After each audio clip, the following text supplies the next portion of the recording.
So today's shloka for the day is shloka number 26 of chapter 6.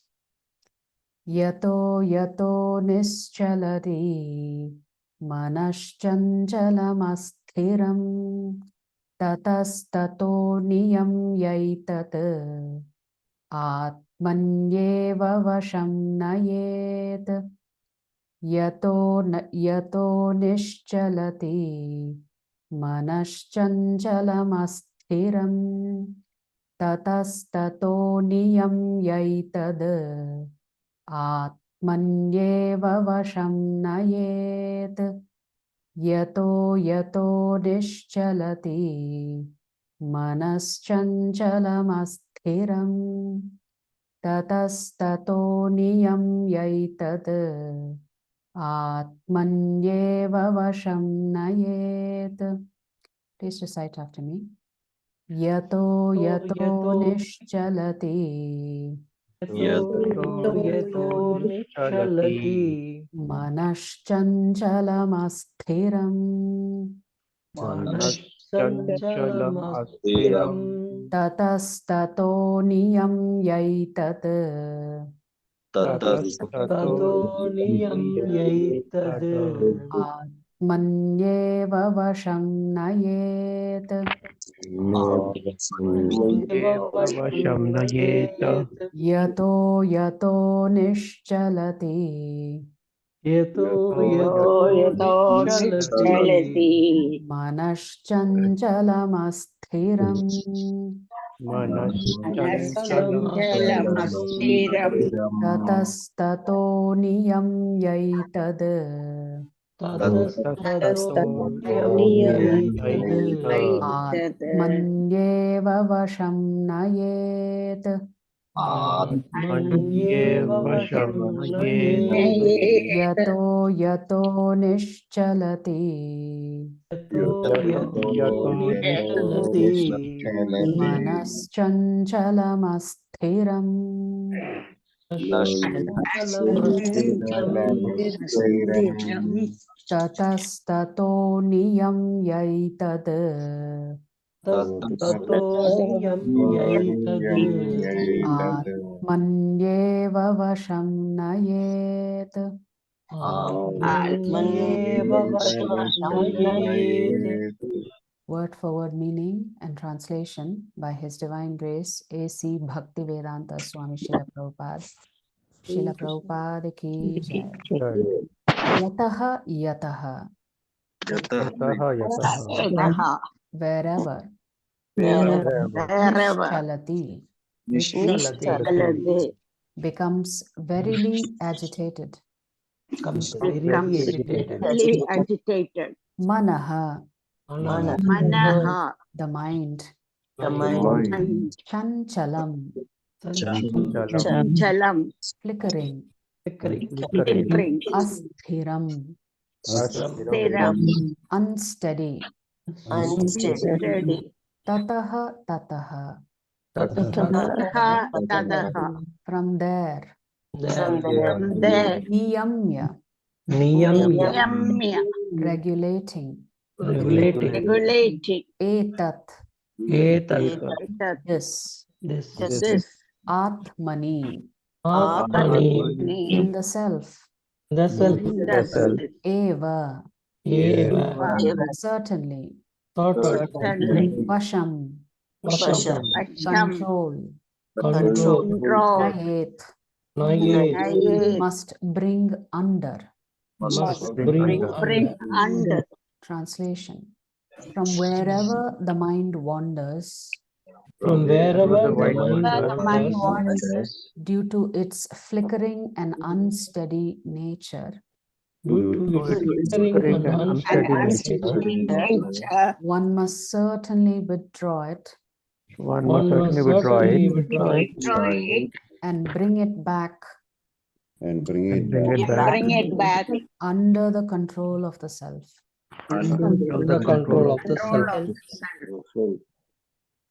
So in yesterday's shloka, the Lord told us that the mind has a tendency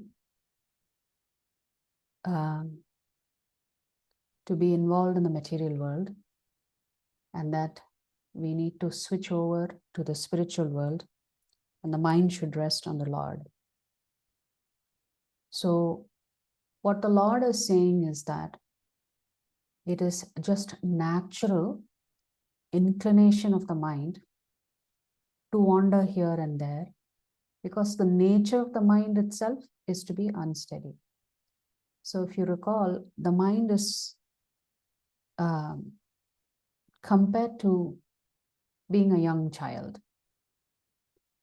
A young child is always moving here and there. That's because their mind is taking them in different directions. So if the mind is compared to a young child, then that mind has to be restrained. Is one way. Restraining the mind is something that is very forceful in nature. But in reality, simply restraining the mind is not sufficient. What really needs to happen is you need to retrain your mind. Restraining your mind is like an artificial imposition on the mind. But retraining the mind is a little bit more natural. So the world is not our goal. And that requires effort for the mind to understand that. That the Supreme Lord is our goal.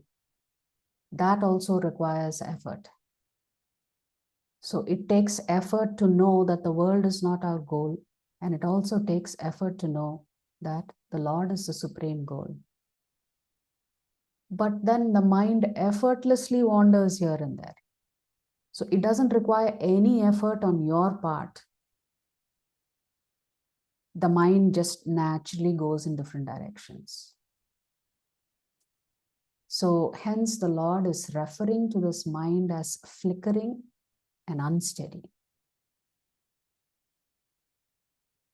And the way to bring the mind back to focus on the Supreme Lord is to make an effort to withdraw it and bring it back under the control of the self. So the best way to control the mind, as we discussed yesterday, is through steady intelligence. And the intelligence can in turn be controlled by exposing the intelligence to scriptures, to chanting, to associating with Vaishnavas and devotees. Primarily exposure to scriptures and chanting.